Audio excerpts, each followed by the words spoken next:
Pernahkah kau bertanya, mengapa Aceh, sebuah tanah kecil di ujung barat Nusantara, disebut Serambi Mekah?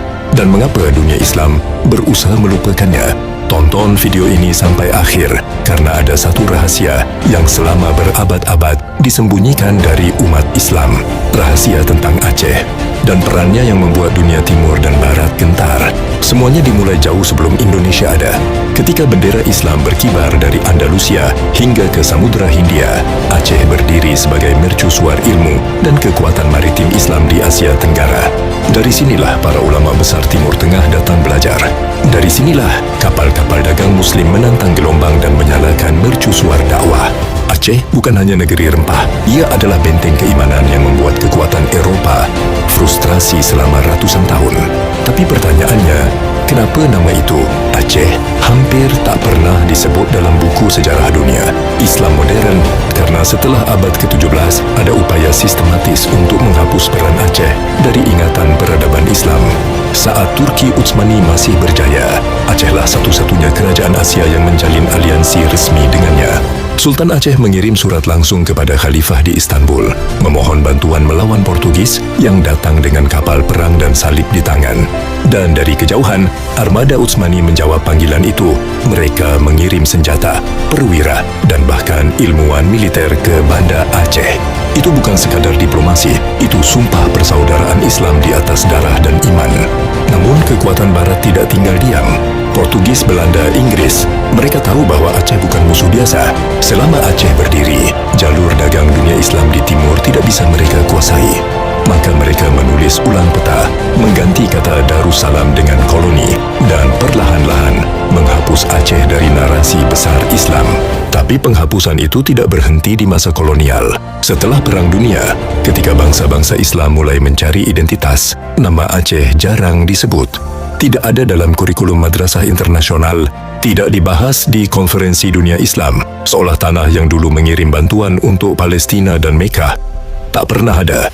Padahal, pada masa Sultan Iskandar Muda, Aceh adalah pusat peradaban. Universitas Islam pertama di Asia berdiri di sini.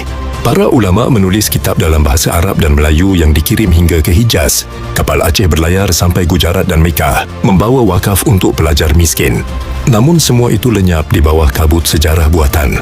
Mengapa? Karena dunia modern tak ingin Islam tahu bahwa di timur jauh pernah berdiri satu negeri Muslim yang hampir menyatukan seluruh Asia Tenggara. Jika Aceh berhasil waktu itu, peta dunia Islam hari ini mungkin akan berbeda. Tidak akan ada batas kolonial, tidak akan ada konflik buatan yang memisahkan saudara seiman. Tapi inilah rahasia yang disembunyikan. Ketika Barat menaklukkan Aceh, mereka tidak hanya merebut tanah, mereka mencuri sejarah. Mereka menanamkan ide bahwa kejayaan Islam hanya terjadi di Arab, Persia dan Andalusia, agar umat di timur merasa kecil, tidak penting, tidak layak dibanggakan.